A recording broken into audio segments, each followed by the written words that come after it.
Yo, welcome back to the house where we talk news, celebrities, and hot topics. Listen, you guys, Morning Joe.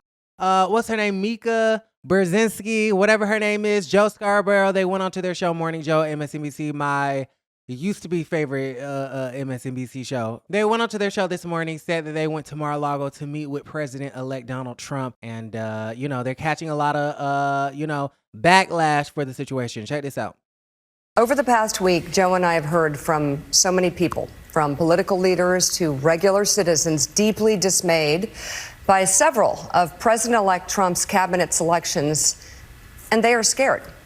Last Thursday, we expressed our own concerns on this broadcast and even said we would appreciate the opportunity to speak with the president-elect himself. On Friday, we were given the opportunity to do just that. Joe and I went to Mar-a-Lago to meet personally with President-elect Trump. It was the first time we have seen him in 7 years.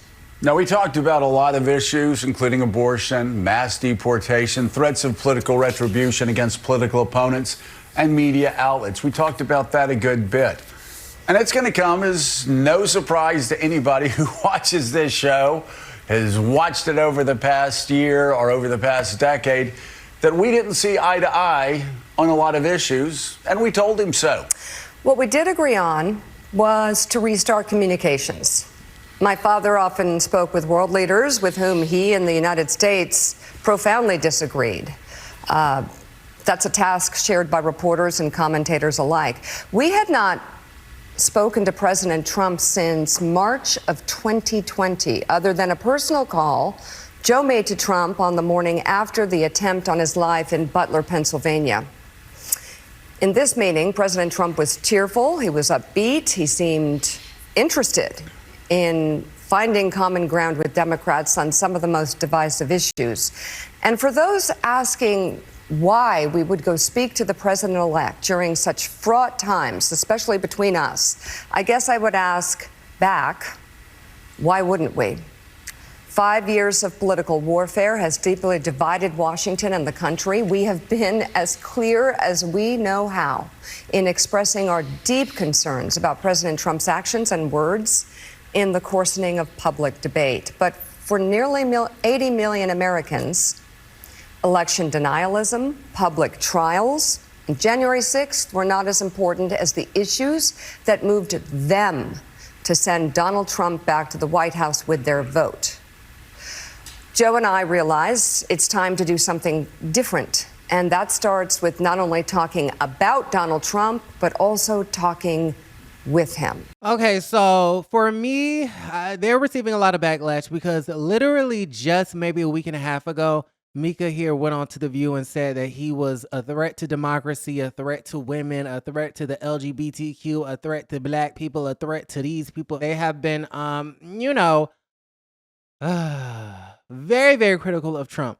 So to all of a sudden go to Mar-a-Lago now that he's the president-elect is very interesting. A lot of people are not happy about the situation. Listen, they are reporters, even though I view them as opinion hosts.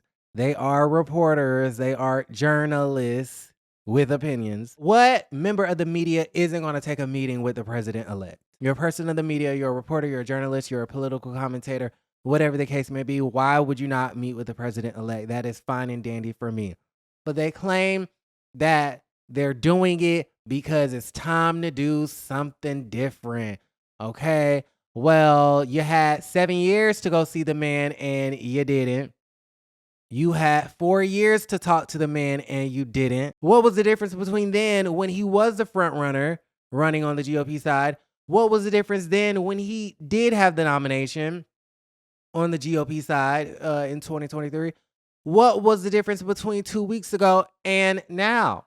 Because it's not just that he's the president-elect. It's also because the MSNBC ratings are plummeting. I can read you some of the headlines. The New York Times, viewers flee MSNBC and flock to Fox News in wake of election.